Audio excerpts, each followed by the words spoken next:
buhos na buhos ang ulan, nagmamadaling pumasok si Ava sa loob ng butik ng mga wedding gown kung saan dito mismo nagtatrabaho ang kanyang kaibigan. Rika? Tawag ni Ava sa kaibigan, ngunit walang sumagot. Habang naglalakad siya sa loob ng bridal shop, nakuha ng kanyang atensyon ang kaluskos mula sa isang dressing room. Natakot bigla ang babae, inaakala na baka ano nang nangyari kay Rika. Wala sa sariling hinawi niyang kurtina ng dressing room. Ngunit, hindi inaasahan ni Ava ang kanyang masasaksihan. Ang kanyang kaibigan ay nakasuot ng damit pangkasal kung saan yun ang wedding gown na pinapangarap ng babaeng suotin sa araw ng kanyang kasal. Ang mas malala pa roon, si Jonas na kanyang fiancé ang kasama pa nito sa loob ng dressing room habang naghahalikan ng dalawa. Eva, bakit ka nandito? Ako sanang tatanungin sa iyo eh. Anong ginagawa mo rito, Jonas? Bakit ka nandito sa pinagtatrabahoan ng kaibigan ko? Eva, nagkakamali ka ng iniisip. Bakit, Rika? Nababasa mo bang iniisip ko kaya mo nasasabi ito ngayon na nagkakamali ako ng iniisip? At saka, saan ka kumukuha ng kakapalin ng mukha na suotin niyang wedding gown ko? Lahat na lang ba na meron ako kukunin mo? Aagawin mo? Pati si Jonas? Alam mong ikakasal na kami, di ba? Ava, kumalma ka. Maling iniisip mo. Kaya ako nandito para hanapin ka sana. Tapos, nakita ko si Rika na sinusukat ang gown mo. Sabi niya, gusto niyang itry dahil parang magkasiklaki lang naman kayo ng katawan. Hindi niya maabot ang zipper kaya pumasok ko rito sa dressing room para tulungan siya. Nagsayang ka pa talaga ng laway para lang magsinungaling? Anong akala mo sa akin? Bulag? Hindi ako martir at desperada para paniwalaan kita. Kitang-kita na kayo sa akto. Sarap na sarap nga kayo sa halikan niyo eh. Kulang na lang, iisipin ko na kayo talagang ikakasal na dalawa. O sige, hindi naman ako tanga para magpakabaliw sa'yo. Kaya pagbibigyan ko kayong dalawa sa kagustuhan niyo. Dahan-dahang hinaban ni Ava ang singsing sa kanyang daliri. Kitang-kita ng babae ang pagtaranta ni Jonas sa kanyang ginawa. Bago pa man makalapit ang kanyang fiancé, mabilis niyang binato ang singsing sa mukha ni Jonas. Hindi pa siya nakontento, sa tindi ng galit ay nang mahagip ng tingin niya ang gunting. Mabilis niyang kinuha yon at ginupit ang wedding gown na suot-suot ni Rika. Ava, ano ba? Ang mahal nito! Malalagot ako sa amo ko. Sana inisip mo yan bago mo to sagutin at makipaglaplapan sa lalaking yan. Punit-punit na ang wedding gown at halos humubad na si Rika nang maisipan ni Ava ang tigilan siya. Ava, saan ka pupunta? Let's talk about this, please. We need to get married soon. Mahal mo ako, di ba? Please, don't go. Wika ni Jonas habang hinahabol si Ava na papalabas na. Hindi ako desperada para magpakasal sa isang cheater na katulad mo. Hindi mo ako mapapaikot, Jonas. Sabihin na nating mahal kita, pero hindi ako tanga. I know my worth. At ang pagpapakasal sa'yo sa kabila ng ginawa mo ngayon sa akin ay hindi mangyayari yun. Kung gusto mong alokin ng kasal yung kaibigan ko ngayon dahil mukha namang may relasyon kayo, then do it. Karma nang bahala sa inyo pagkatapos. Kung sa tingin mo iiyak ako at magmamakaawa sa'yo na piliin mo ako, gusto ko lang sabihin sa'yo na wala akong balak na magsayang ng luha para lang sa ganung bagay. Think about your father, Ava. Di ba matagal niya na pinapangarap na may kasal ka? Ano na lang iisipin niya? For sure, ipipilit ka pa rin niyang pakasalin mo ko. I'd rather marry a stranger than a cheater like you. Mabilis na tinilikuran ni Ava si Jonas. Ava! Sisiguraduhin kong mapapakasal pa rin tayong dalawa sa ayot sa gusto mo. Napairap na lamang babae at mabilis na lumabas. Hindi alintanang malakas na buhos ng ulan. Samantala, sa gitna ng lakas ng ulan, isang sasakyan ang bilis magmaneho. Kausap ng isang binata ang kanyang detective sa cellphone. Kailangan mong makasasalalong madaling panahon, Elias. Your tito was trying to find a ways para kunin ang negosyo mo. Napahigpit ang hawak ni Elias sa kanyang cellphone habang nagmamaneho ng sasakyan. Paano kapag hindi ako magpapakasal? Anong mangyayari? May iba pa bang paraan? May iba, pero mahirap. Kung hindi ka magpapakasal, maaaring mapunta ang kontrol ng kumpanya sa tiyo mo. Pinag-aaralan niya na ang mga loophole sa legal na aspeto ng negosyo mo. Isa na lang matibay na proteksyon, ang pagpapakasal mo.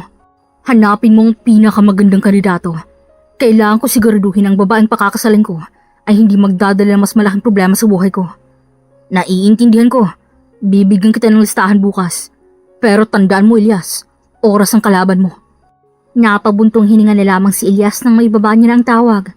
Ang ideya ng sapilitang pagpapakasal ay hindi kailanman sumagi sa isip niya. Ngunit sa sitwasyong to, wala siyang ibang pagpipilian. Alam niyang kailangang protektahan ng negosyo mula sa kanyang tiyo na hindi kailanman tumigil sa paghanap ng paraan para maagaw ito. Ava, bumalik ka dito. Matutuloy pa rin ang kasal natin sa ayaw at sa gusto mo. Pag-usapan natin to. Sigaw ni Jonas sa babae na ngayon ay pilit na lumalayo sa kanya. Nang marinig ni Ava ang boses ng maluloko niyang fiancé, mas lalo niyang binilisan ng paglalakad.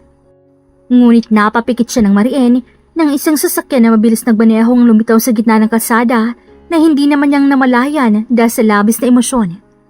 Nababaliw ka na ba? Hindi ka tumitingin sa dinadaanan mo. Paano matutuloy ang kasal kung maaga kang mamamatay? Muntik na akong mamatay. Kasal pa rin iniisip mo? You can't marry someone else, Ava. Alam kong mahal mo ako. Hindi mo ako maipagpapalit kahit kanino. Ang kapal ng mukha mo. Ang taas naman yata ng confident mo sa sarili mo. Ikaw na ngang nagloko. Nag-e-expect ka pa na mahal pa rin kita pagkatapos ng ginawa mo sa akin? Paano kapag sasabihin ko sa'yong kaya ko magpakasal ngayon? You can't do that. Ako lang makakatiis sa'yo. Napahawak si Jonas sa pulsuhan ni Ava. Pilit namang nagpumiglas ang babae para makawala. Pero mas lalo lang hinigpitan ng lalaking pagkakahawak sa kanya. Sa ganoong sitwasyon, lumabas si Elias mula sa kanyang kotse. Is there a problem here? Kailangan kong dumaan. At saka, pwede mo bitawan ng babae. Halatang hindi siya komportable sa'yo, oh. Wika ni Elias kay Jonas. Huwag kang makailam, pre. Paano kung hindi mangyengi alam?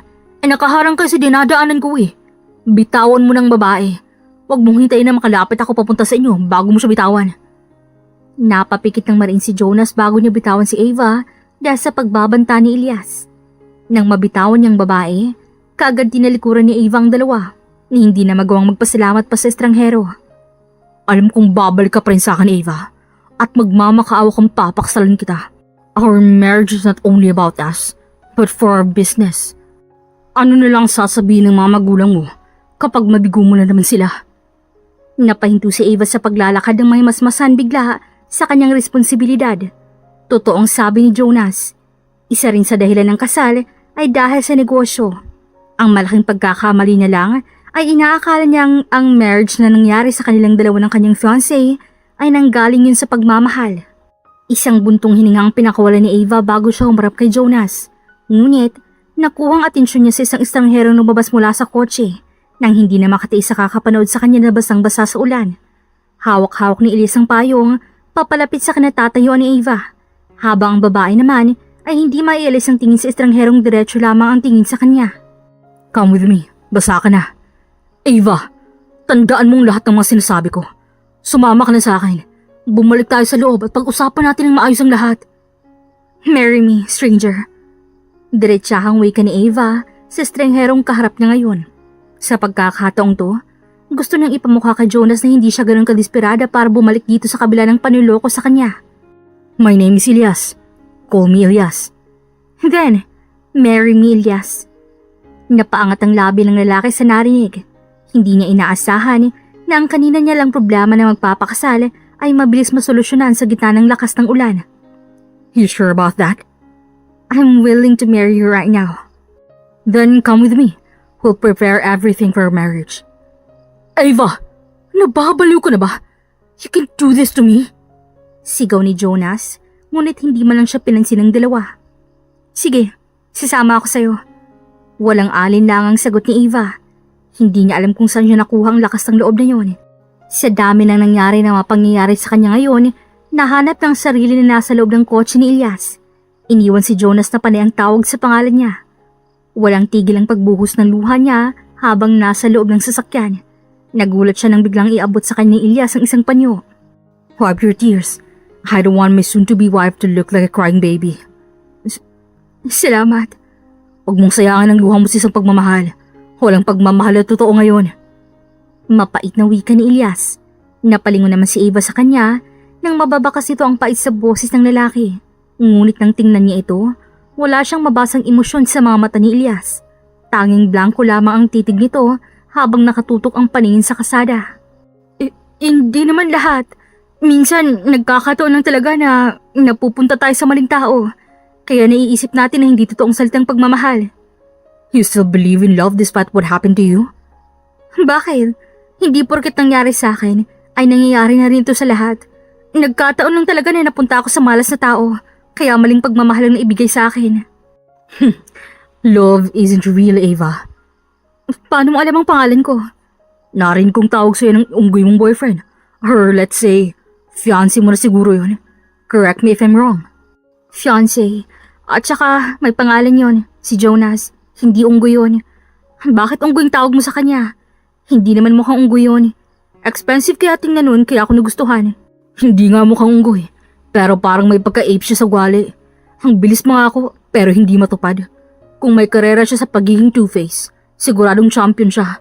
Kung ako sa'yo, hindi dahil sa itsura niya, kundi sa kakayahan niyang magtago ng tunay na pagkatao. Mukhang designer sa palabas, pero sa loob, puro kalat lang. Saan mo ba ako dadalhin? Kanina ka pa nagmamaneho ah. In my place, medyo malayo pa tayo. Pwede ka pang matulog.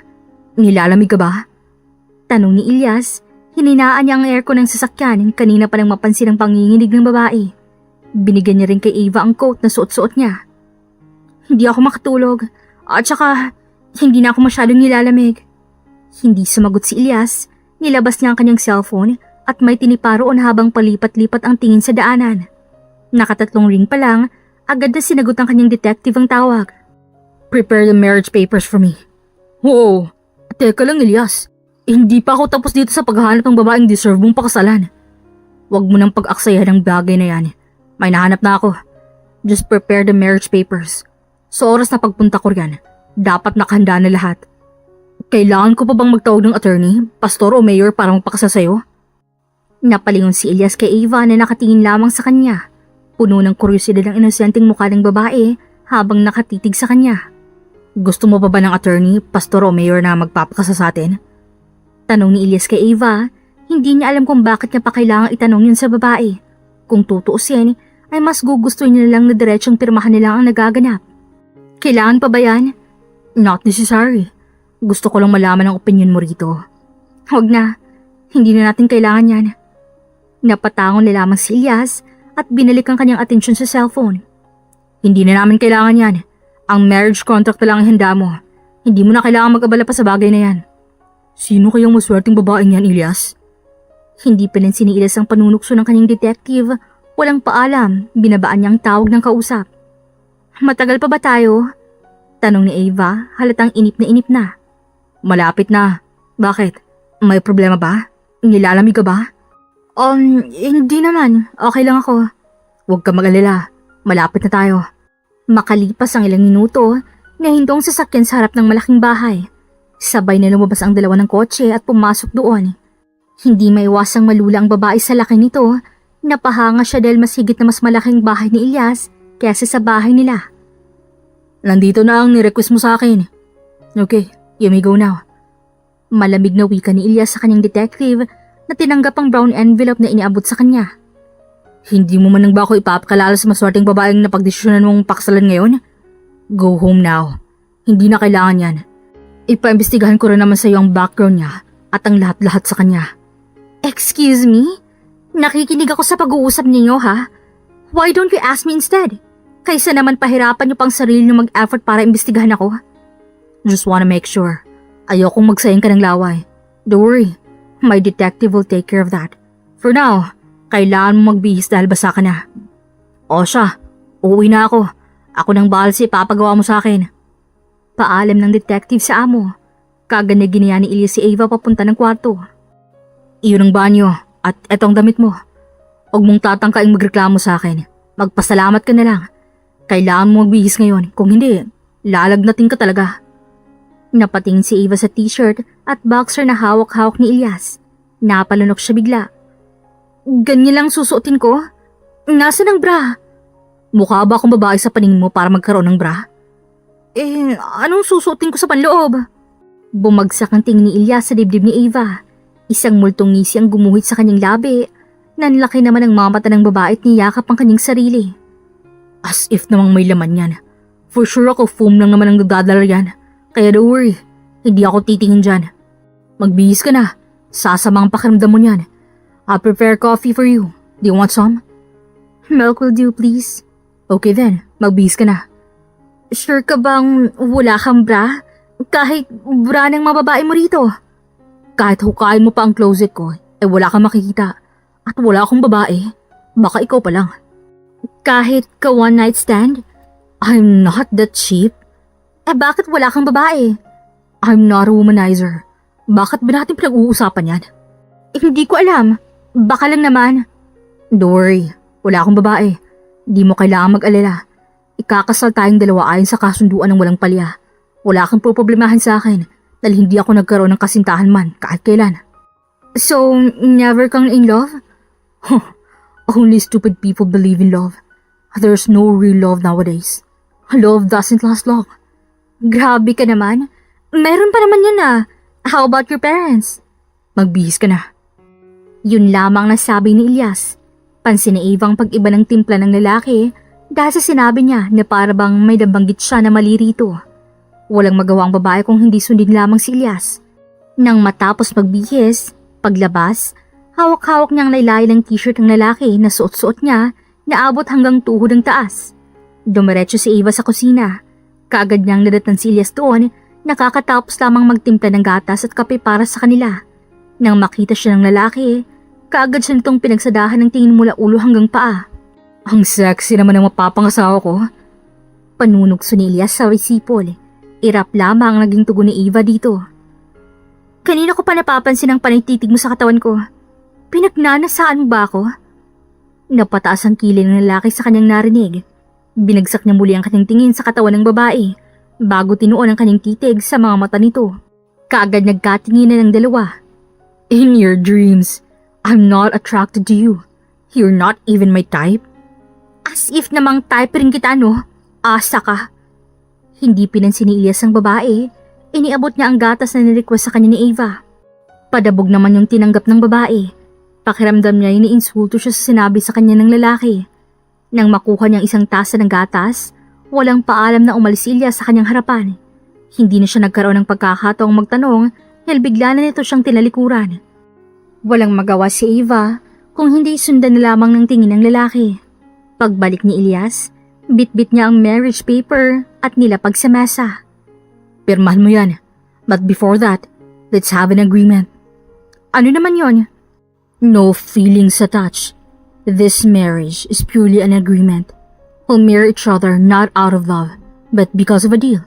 This is a formal marriage. Ibig sabihin, walang pagmamahal at responsibility sa pagitan nating dalawa. Is that all? You agree with that? Why not? We'll marry each other because of business. Nothing else. Kailangan ko magpakasal dahil ayoko maagaw sa akin ng tito ko ang business ko. And my only solution is marriage. And I'm glad that I found you. Huwag kang mag-alala. Parehas lang tayo ng rason. Oh, really? Not just because you want to teach your fiancé a lesson means you can marry someone else to make him realize his mistake? Hindi ganun yon. It's okay, Ava. You can use me. Let's use each other. Tayo rin naman ang makakabinipisyo. Wala rin lang naman sa akin yun eh. Kung gusto mo, let's make your fiancé suffer because of what he did to you. Hindi ako ganyan kasama para gawin yon. At saka, he's my ex-fiancé simula ngayon. Good, because I will be your husband from now on. Kaya pirmahan mo na yan. Mabilis namang kinuha ni Ava ang ballpen at pinirmahan ang marriage contract nila. Nang matapos niyang pirmahan yon, kaagad yung kinuha ni Ilyas mula sa kanya at nilagay sa brown envelope. Simula ngayon, dito ko na maninirahan sa akin. Dito sa condo mo? No, we have our house. Ipapakilala kita sa mga magulang ko. Ipapakilala na rin kita sa mga magulang ko. Let's surprise our parents. Paano kapag makahanap ka ng babaeng gusto mo talagang pakasalan? Yung babaeng mahal mo? Don't be silly. Kagaya ng sabi ko, love isn't real. Kung ikaw kapag mangyari yun sa'yo, feel free na sabihin sa akin yan. I'm willing to let you go. Total tapos ng kasunduan natin. Pwede na ba ako umuwi? Medyo tumila na rin naman ang ulan. Gusto ko na umuwi at magpahinga. Dito ka na lang muna magpahinga. Hindi na. Uuwi na lang ako. Well, don't you want us to honeymoon? Agad na namula ang pisngi ni Ava sa narinig. Napalunok siya ng humakbang si Ilyas papunta sa direksyon niya. Halos kapusin siya sa paghinga Nang iangat ng lalaki ang kanyang kamay at dahan-dahang inipit ang buhok na nakaharang sa mukha niya nang hindi niya namamalayan. Hindi niya maintindihan kung bakit parang kakaibang epekto sa kanya ng lalaking kaharap niya ngayon. Ibang-iba sa nararamdaman niya kapag kasama niya si Jonas. Ni kahit kailan ay hindi pa siya nakaramdam ng ganito kapag kasama niya ang kanyang dating fiancé. Sa huli, mas pinili pa rin ni Eva ang umuwi sa kanilang bahay. Wala namang nagawa si Elias kung hindi hatid na lamang ang babae sa harap ng bahay nito. Eva! Gumising ka riyan! Ano ba, Mommy? I'm still sleepy. Nasa labas si Jonas, ang fiancé mo. He wants to talk to you. Nag-away na naman ba kayo? Diyos ko, ayusin niyo yan. Malapit ng kasal ng dalawa tapos gaganyan-ganyan pa kayong dalawa. Hindi na kayo bata para mag-awat magtampuhan ng dalawa. Napabalikwas naman ng bangon si Eva nang marinig ang wika ng kanyang ina. Natataranta siyang tumayo at inayos sa kanyang sarili bago lumabas. What are you doing here? I am already breaking up with you, Jonas. Hindi ka na dapat nandito. What? Makikipaghiwalay ka sa akin? Malapit na ang kasal natin, Eva. Ha! Ang tigas naman ng pagmumukha mong questionin ang pakikipaghiwalay ko sa iyo, Jonas. What are you expecting me to do? Na magbulag-bulagan? Despite of what you did to me? Nag-e-expect ka pa talagang aayusin natin to? Ayoko na sa'yo. Eva, look, tinigil ko ng relasyon namin ng kaibigan mo. Na-realize ko na ikaw palang mas mahal ko. Na-realize ko na infatuated lang pala ako sa kanya. Kasal na ako, Jonas. What? Kanino? Doon ba sa lalaking encounter natin kahapon? Sinasabi mo lang ba ito para hiwalayin kita? Pwes, hindi ako papayag, Eva. Sa akin ka babagsak. Hindi ako papayag na magpakasal ka sa iba. Too late. She's already married to me. Natigil sa pag-uusap ang dalawa nang sumambat si Elias na bigla-bigla na lamang sumulpot sa harapan nila. Bahagya pa itong nakahawak ng isang tasa ng kape na parang sariling bahay niya lamang. Anong ginagawa mo rito? Bakit? Bawal bang tumapak dito sa bahay niyo? Paano ka nakapasok dito? Duman ako sa gate niyo. Alangan namang akyatin ko yon. Magmumukha pa akong magnanakaw. At sino nagpapasok sa'yo rito? Trespassing ang ginagawa mo. Gustong bang makasuhan? Singit pa ni Jonas na kanina patahimik. Isang ngisi lamang naging tugon ni Elias sa kanila. Maya-maya pa ay lumabas ang ama ni Eva. Oh, Elias! Nandito ka lang pala. Kanina pa kita hinahanap. Pasensya na po. Naglilibot-libot lang po ako rito, sir. Oh, nandito pa lang anak ko at ang fiancé niya. Wika ng ama ni Eva nang magkita sila. Nang marinig ni Jonas ang sambit ng matandang lalaki, kaagad niyang hinapit ang bewang si Eva na kinagulat naman ng babae. Kaagad namang bumaba ang tingin ni Elias sa kamay ng lalaki. Kitang-kita ni Eva ang pag-igting ng panga ni Elias na hindi naman nakatakas sa kanyang paningin. Oh, you mean my wife and her ex-fiancé? Isang nagtatakang tingin ang iginawad ng ama ni Eva kay Elias, habang si Jonas naman ay mas talong humigpit ang pagkakahawak sa bewang ng babae. Si Eva na may halos lumabas na ang puso sa sobrang bilis ng tibok nito. Anong ibig mong sabihin, iyo? Hindi ko pa pala nasabi sa'yo kung bakit ako nandito. I formally want to ask na kukunin ko ang asawa ko rito at ililipat siya sa poder ko. We're going to move in our house. Eva, totoo ba to? Kasal kayo ni Mr. Elias? Gulantang na tanong ng ama ni Eva sa kanya. Opo, Daddy. Kasal po kami ni Elias. Kasal? With Mr. Elias? Seriously? Eva, huwag ka nga magbiro ng ganyan. Mr. Elias is one of the richest CEO in our country. This is not a good joke. Nakakaya kay Sir Elias ang pagiging dilulo mo. Wika ng ina ni Eva na kararating lamang. Hindi narinig ang pag-uusap ng lahat at bigla na lamang sumabat sa usapan.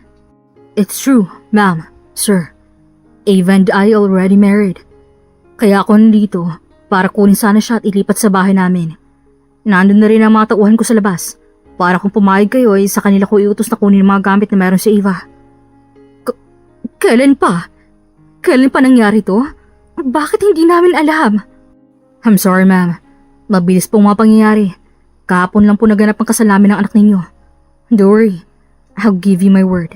Hindi ko po sasaktan ang anak ninyo. I also promise na walang cheating issue ang mamamagitan sa aming dalawa. Maliban na lang po kung ang anak po ninyong magkakaroon ng kabit. Mark my words, I won't hurt your daughter. Pero, ikakasal na si Ava sa fiancé niya. Anong nangyari, Jonas? I'm sorry, pero hindi ko maintindihan ang nangyayari ngayon. Ikakasal si Ava kay Jonas, pero ikinasal siya kay Ilyas. What's happening? Maging ako hindi ko rin maintindihan ang sitwasyon yung tatlo. Why don't you ask that bastard who cheated your daughter, sir, ma'am? Wika ni Ilyas, parang nagkaroon ng sariling utak ang mga paa niya papalapit sa dalawa. Hinila niya si Ava papunta sa kanya nang hindi niya na matiis na makita ang kamay ni Jonas na nasa bewang ni Ava. Cheated? Jonas, anong ibig sabihin nito? Totoo ba yan, Ava? Nag-cheat si Jonas sa'yo? Kailan pa? Kahapon ko lang po nalaman. Pero mahinala ako na matagal na silang may relasyon dalawa ni Rika. Rika? Is that your best friend, Ava? Yes, may relasyon silang dalawa. Mommy, Daddy, nagkakamali po kayo. Hindi po totoong sinasabi niya.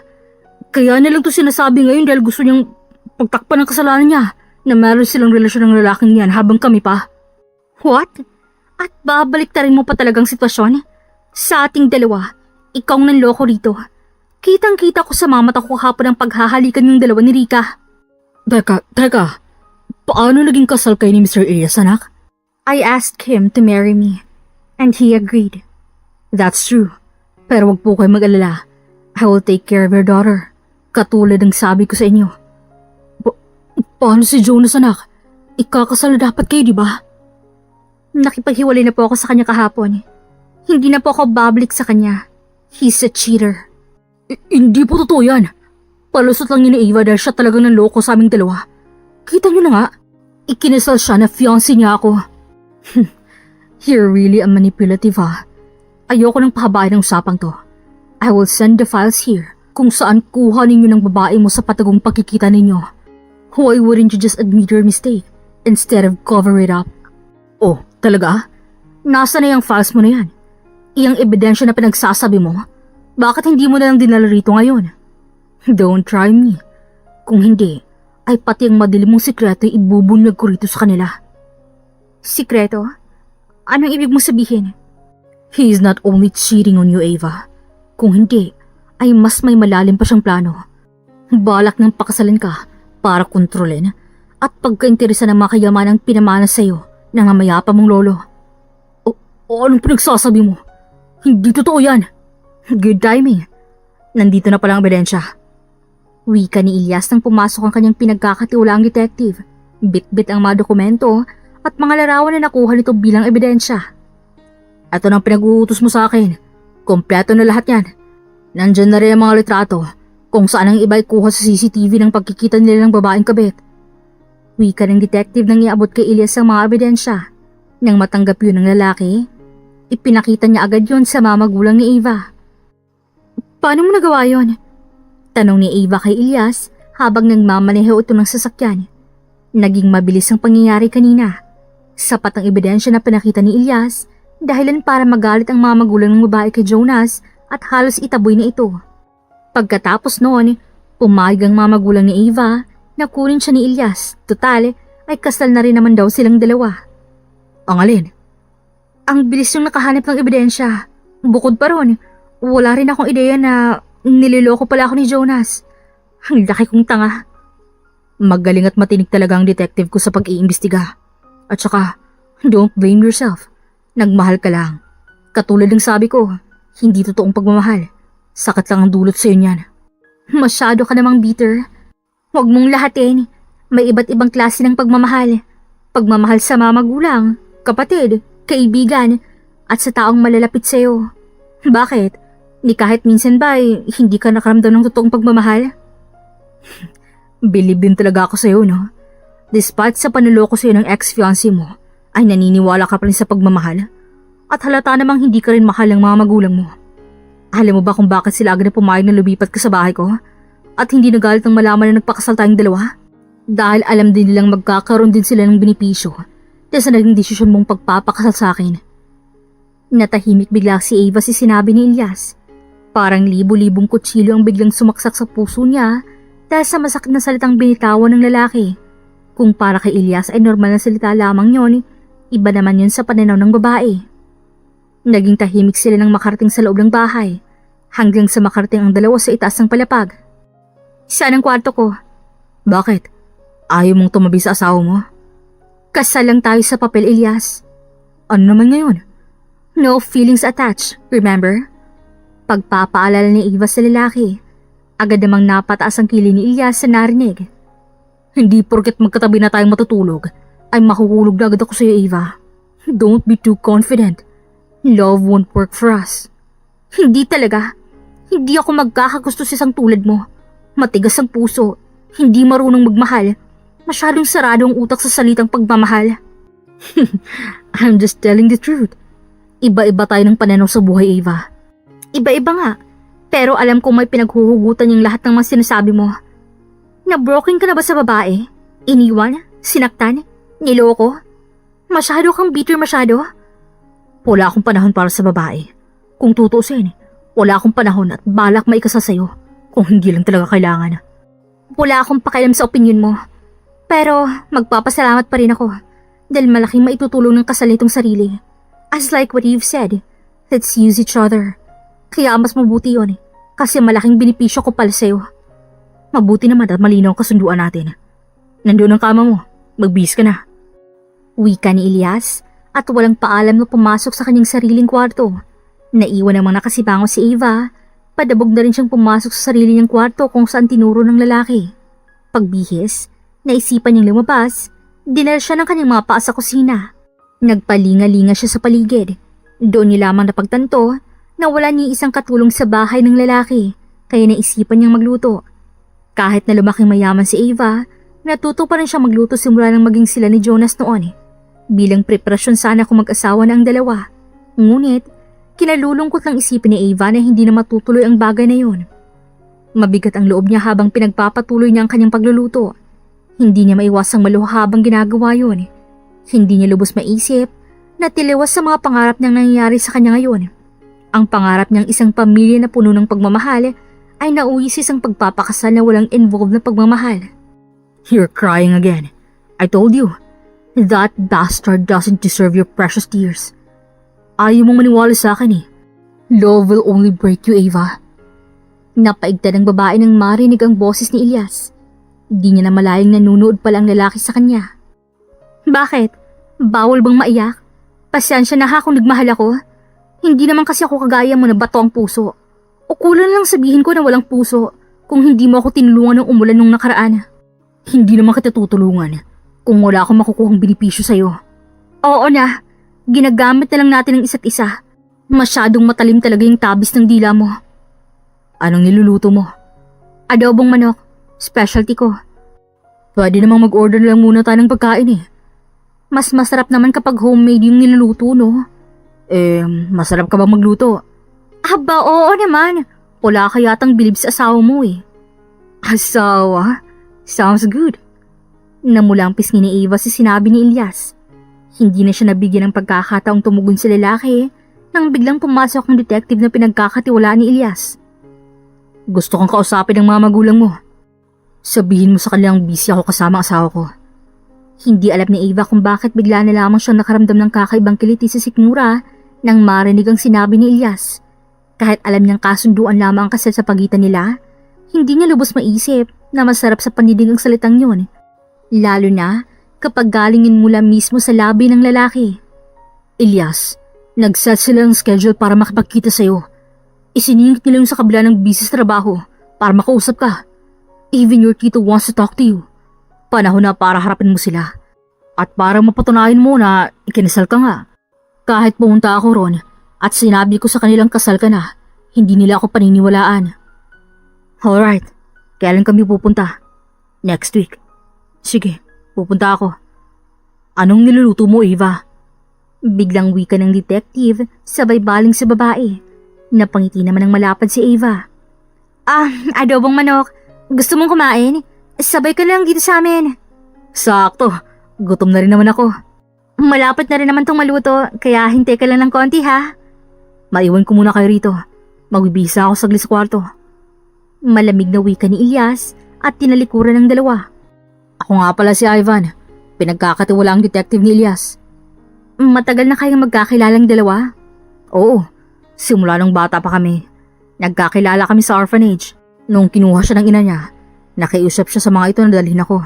Kaya bilang pasasalamat sa pamilya nila, pinangako ko talaga sa sarili ko na pagsisilbihan ko si Elias. Kahit nung una hindi siya pumayag.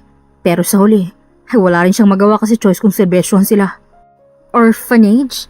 Di ba mayaman siya? Paano siya nakarating doon? Iniwan si Elias ng kanyang ama nung bata pa siya. Samantalang ina niya naman ay pinaskil siya sa orphanage. At sa orphanage na yun ay sinasaktan kami kapag walang bisita ng mga tao. Nung yumaman ng mommy niya, agad din naman siyang bumalik para bumawi. Pero sa kabila ng ginawa ng ina niya na pagbalik sa kanya, naiwan pa rin si isip ni Elias ang mapait na nakaraan kung saan naiisip niyang iniwan siya.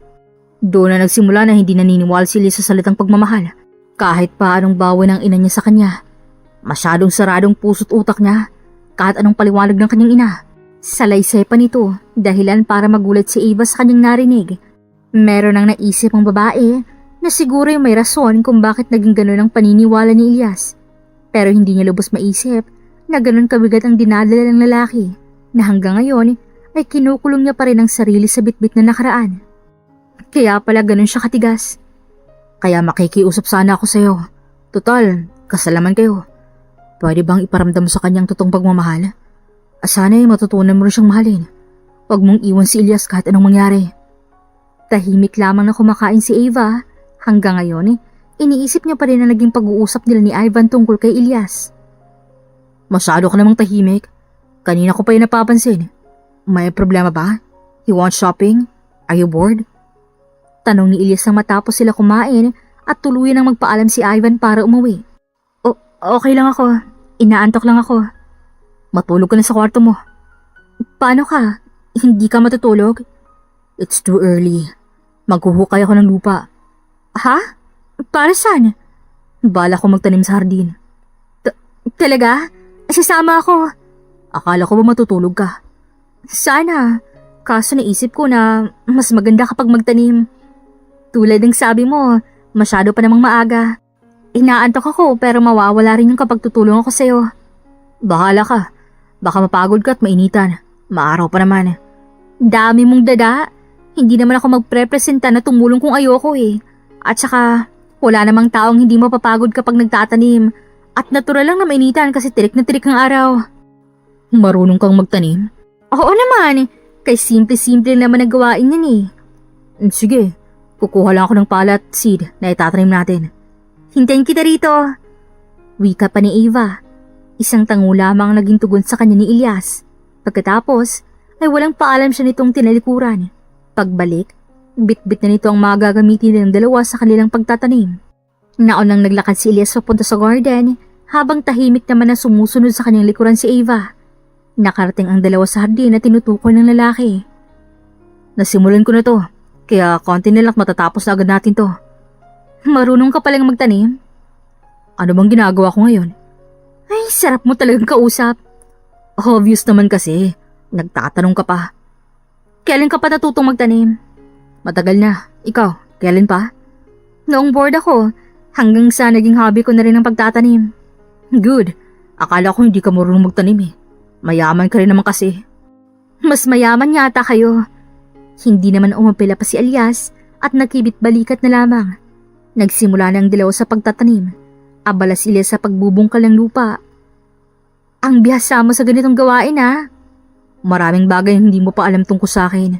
Okay lang, mag-asawa na rin naman tayo, kaya aalamin ko ang bagay na yan. You don't have to do that. Kasal tayo, pero hindi natin kailangang kilalanin ng isa't isa. Anyway, wala akong limit sa mga bagay na gagawin gusto mo. My only rule is, when you're already in love with someone else, then tell me, para ihanda ko ng annulment natin. Ayoko ng third party involved sa pagitan nating dalawa. Third party? We don't love each other, Elias. But I'll make sure na committed ako sa kasunduan natin. Maybe magpo-focus na lang ako sa atin.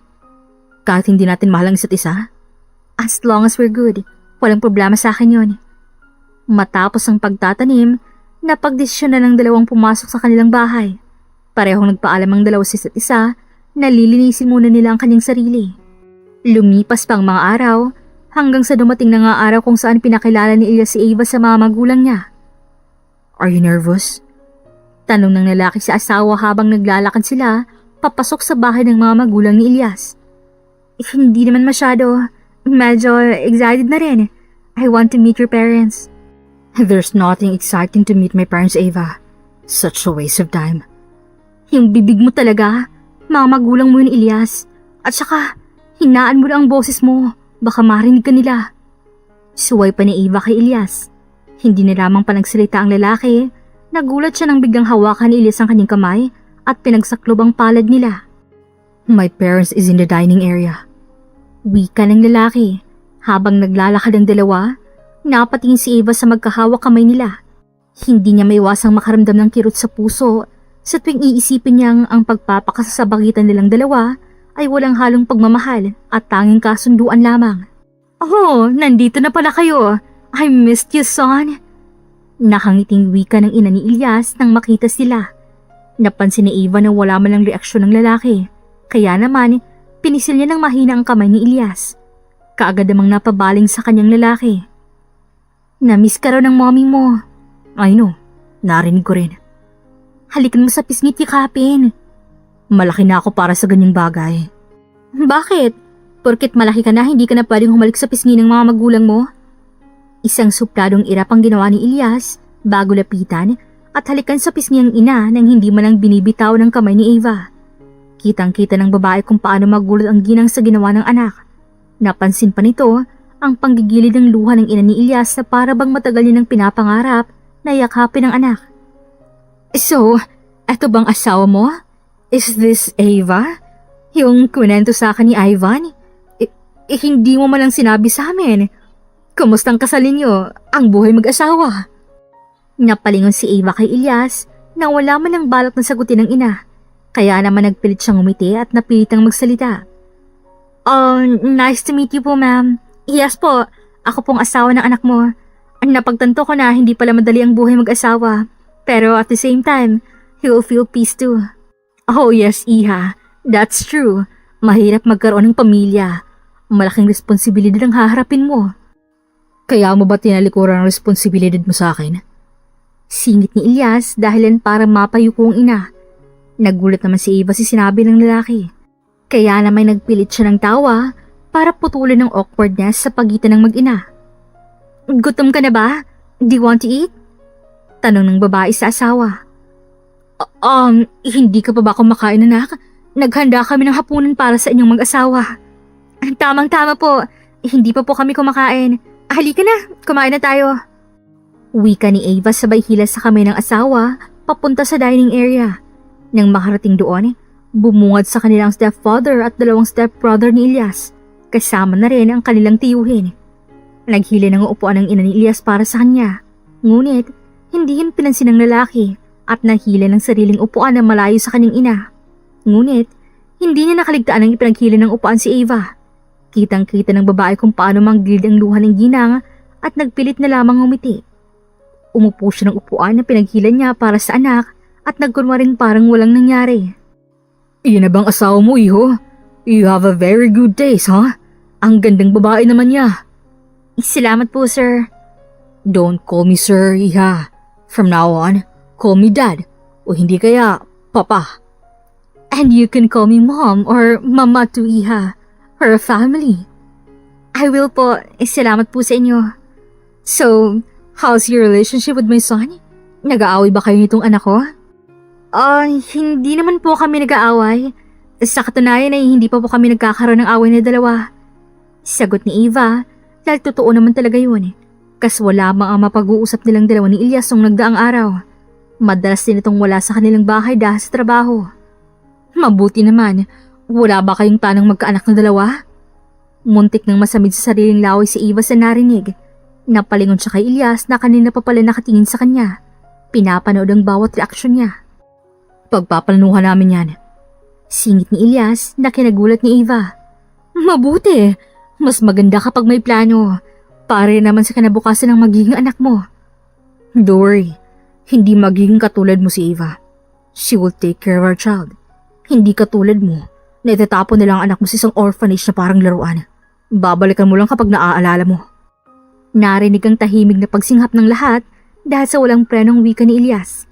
Napayuko naman ang kanyang ina nang makaramdam bigla ng suntok ng konsensya.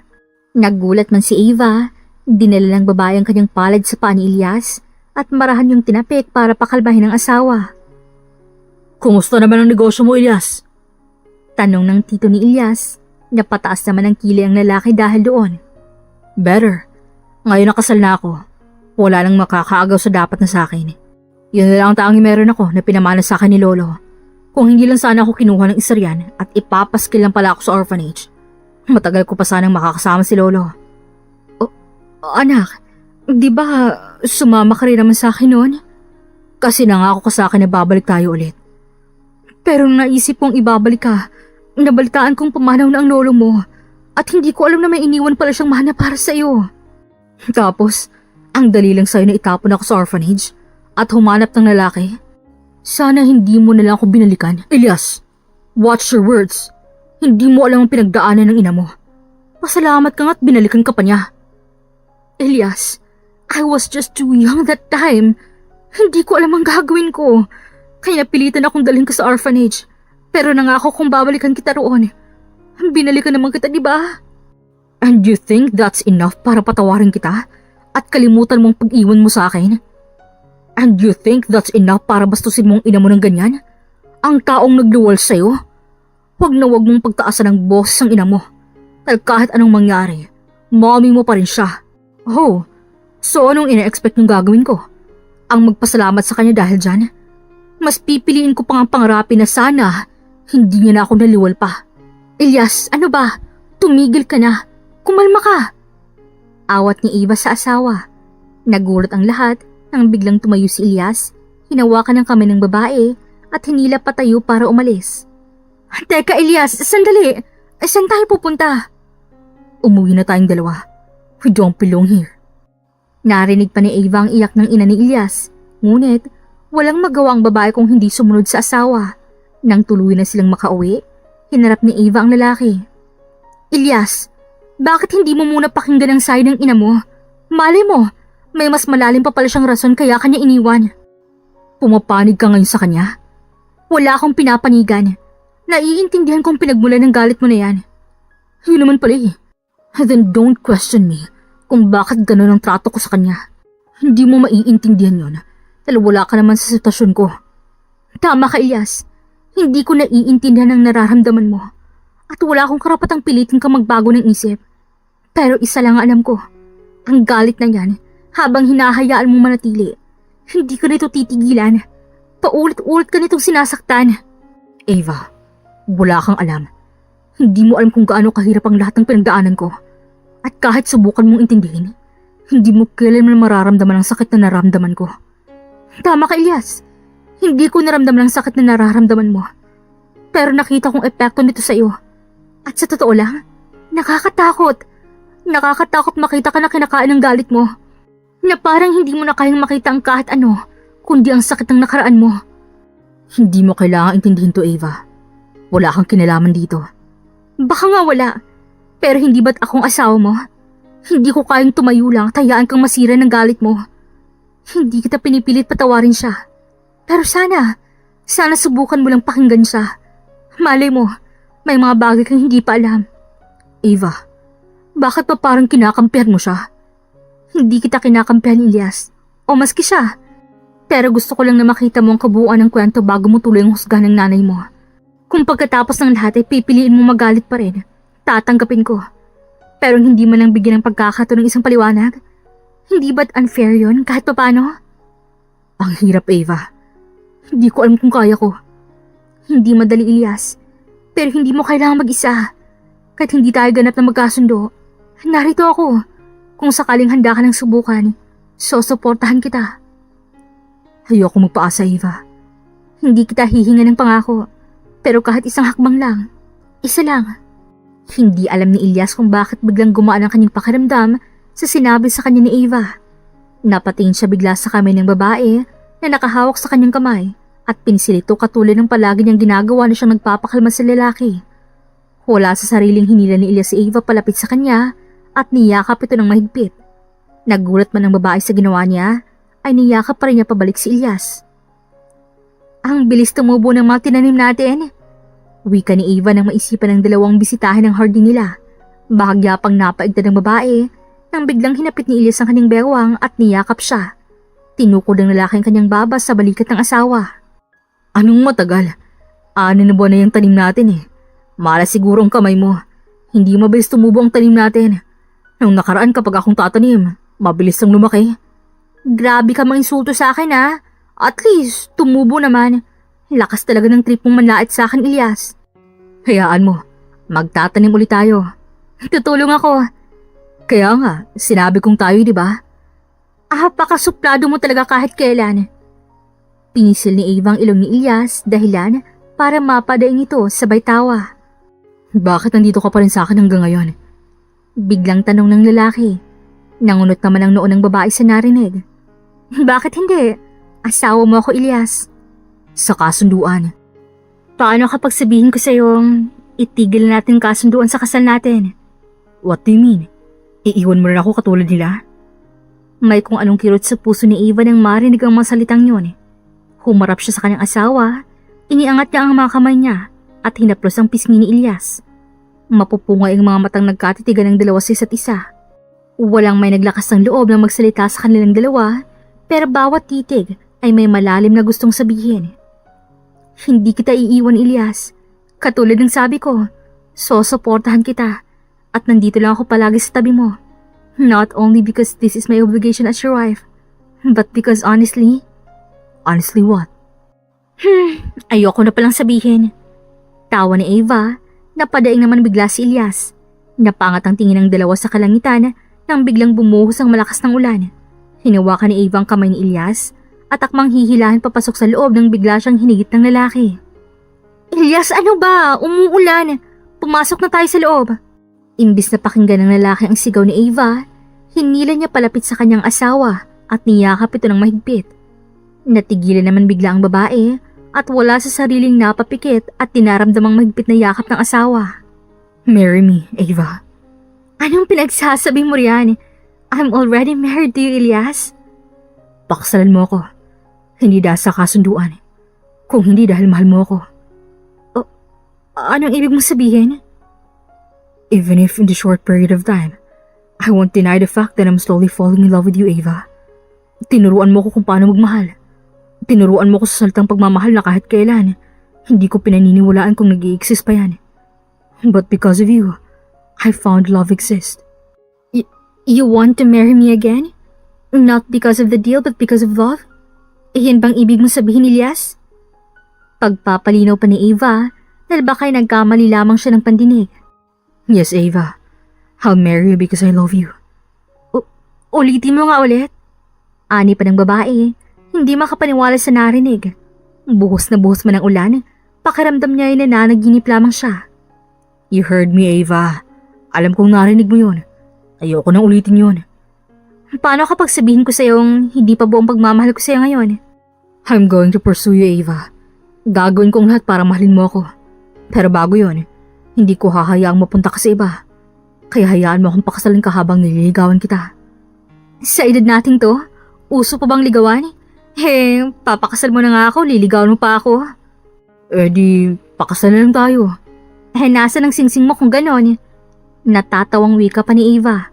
Biro niya lang sana yon, ngunit nagulat siya nang biglang nilabas ni Ilyas ang singsing na nakatago mula sa kanyang bulsa. Marry me again, Eva.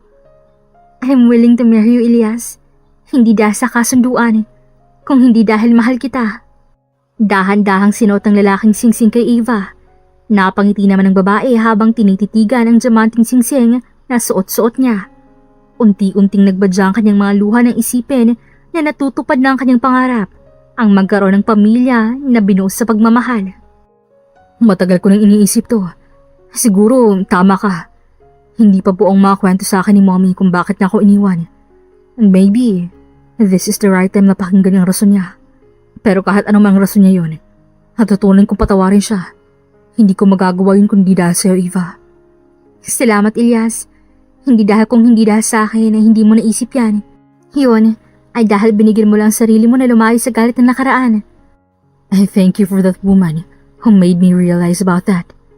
Siyempre, kailangan mo ring pasalamatan ng sarili mo. It takes a lot of courage para gawin ang bagay na yan. Alam kong sobrang hirap magpatawad, kaya gusto ko lang sabihin sa'yo na proud ako sa desisyon mo. Isang mabilis at maraang halik sa labi ang ginawa ni Elias sa asawa. Napapikit naman si Ava sa batok ng lalaki. Katulad ng pinag-usapan ng dalawa, dumating ang araw na naisipan nilang bisitahin ang mommy ni Elias. Nahanap ng mag-asawa ang kanilang sarili na kasalukuyan ng kaupo sa sala, kaharap ang ina ni Elias na halos manggilid na ang luha habang nakatingin sa anak. I missed you, son. Piyok ang boses na wika ng ina. I missed you too, Mom. Hindi na napigilan ng ina ni Elias ang pagbadya ng kanyang mga luha. Sa kauna-unahang pagkakataon, ay ngayon niya lamang narinig ang katagang yon mula sa labi ng kanyang anak. Pasensya na sa mga nagawa ko sa iyo, anak. Alam kong marami akong pagkukulang sa iyo bilang ina mo, at alam ko ring huli ng lahat para punan ko ang pagkukulang na yun. Pinapatawad na kita, Mommy. Pero gusto ko lang malaman ng iba pang mga detalye kung bakit mo nagawa sa akin yon, kung bakit mo ako iniwan. Bata pa ako noon, Elias. Hindi ko alam kung anong gagawin ko sa iyo. Maging ako ay pinagsisihan ko kung bakit kinuha pa kita kay Lolo. Nung una ay galit ako sa iyo. Nakikita kong ama mo sa iyo. Sa tuwing iisipin ko na nasa poder ka ng lolo mo tapos sa'yo binigay ang mana, wala akong nararamdaman kung hindi pagkamuhi. Ano pong ibig mong sabihin? Hindi ka ba nagtataka na ni kahit minsan hindi ko binanggit ang totoo mong ama sa iyo? Bakit, Mom? Galit ako sa ama mo. Galit din ako sa iyo noon kasi nakakita kita sa kanya. Son, I was raped. Binaboy ako ng ama mo at iniwan ng malaman na buntis ako. Hindi ko alam ang gagawin ko kaya nilamon ako ng galit. Sinadya kong ipaskil ka sa orphanage pero hindi ako pinapatulog ng konsensya ko kaya kinuha kita dahil gusto kong bumawi. But it's too late dahil nung nawala ang galit ko, ikaw naman ang nagtanim ng galit sa akin. Nagulat si Elias sa sinabi ng ama. Napahawak bigla si Ava sa kamay ng asawa nang maramdaman ang panginginig ng lalaki. Hindi niya alam kung dahil ba yun sa galit ng kanyang ama o dahil sa labis na emosyong nararamdaman. I'm sorry, Mom. I didn't know. Ang tanging alam ko lang ay iniwan mo ako. Pero hindi ang rason mo. Hindi ko sinasadyang saktan ka sa mga salita ko. Now, I understand you, Mom. You don't have to say sorry, son. May kasalanan din ako. Kaya patawarin mo rin ako, anak. Please, ayusin natin ang pamilya natin. Matagal ko nang pinapangarap to. We will, Mom. At mas magiging masaya pa kapag pupunta ka sa kasal naming dalawa ni Ava. Opo, magpapakasal po ulit kami ni Elias. I'm glad to hear that. Salamat, Iha. Salamat sa pagpupunan mo ng pagmamahal sa anak ko. Ako po ang dapat magpasalamat. Salamat po sa pagluwal niyo po sa anak ninyo. Alam kong may choice ka na ipalaglag si Elias nung nasa sinapupunan mo pa lamang siya, pero hindi mo po ginawa. Humahanga po ako sa tapang mo, Mom. At proud po kami ng anak mo sa iyo. Dahil sa kabila ng lahat, ay mas nagawa mo pa rin bumangon. Hindi na napigilan ng ginang yakapin si Ava. Maging si Elias ay dumalo na rin sa yakap ng dalawa. Napuno ng tawat iyak ang sala. Samantala, nagtamang paning ni Ava at ng detective ni Elias. Puno ng pasasalamat at galak at mababanaag sa mga mata ni Ivan bilang pasasalamat sa babae. Elias, nang dumating ka sa buhay ko, hindi ko akalain na magiging ganito ang kahihinatnan natin. Sa una, hindi ko alam kung paano ako magtitiwala sa'yo, lalo na sa kasunduang nagsimula sa atin. Pero habang tumatagal, nakita ko kung sino ka talaga. Isa kang taong matapang na harapin ang mundo, ngunit may puso na takot masaktan. Tinuruan mo ako maniwala muli sa pagmamahal at sa sarili ko. Isa kang biyayang pinagpapasalamat ko sa Diyos araw-araw. Elias, pinapangako kong mamahalin kita. Hindi dahil sa kung anong meron ka, kundi dahil sa kung sino ka. Ikaw ang sagot sa dasal ko. Mahal kita, ngayon at magpakailanman. Ava, sa simula, inakala ko ang relasyon nating dalawa'y walang ibang silbi kundi makuha ang nais ko.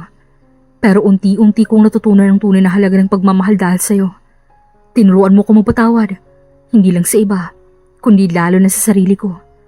Hindi mo lang binuo ang buhay ko, kundi pinakita mo rin sa akin ang pagmamahal ay hindi kahinaan, kundi lakas. Pangako ko na aalagaan kita. Igagalang at mamahalin sa lahat ng oras. Sa hirap, sa ginhawa, sa ulan, at sa sikat ng araw. Ava, ikaw ang pinakamagandang desisyong ginawa ko sa buong buhay ko. Mahal kita, higit pa sa kayang sukatin ng mga salita. Habang sinasabi ng dalawang kanilang mga pangako sa isa't isa, walang makakapigil sa pagluha ng mga bisita. Isa na sa mga dumalo sa kasal nila ay ang pamilya ni Elias at Eva. Ang kanilang kwento ay hindi perpekto, puno ng sakit at pagsubok, pero sa kabila ng lahat, ito'y naging kwento ng pagmamahalan at pagtanggap. Kung nagustuhan ninyo ang kwentong ito, huwag kalimutang mag-like, mag-share, mag-comment sa ating kwento, mag-subscribe na rin, and hit the bell icon for more story updates. This is Regine here in Kuya Agustin Stories. Daghan kaayong salamat!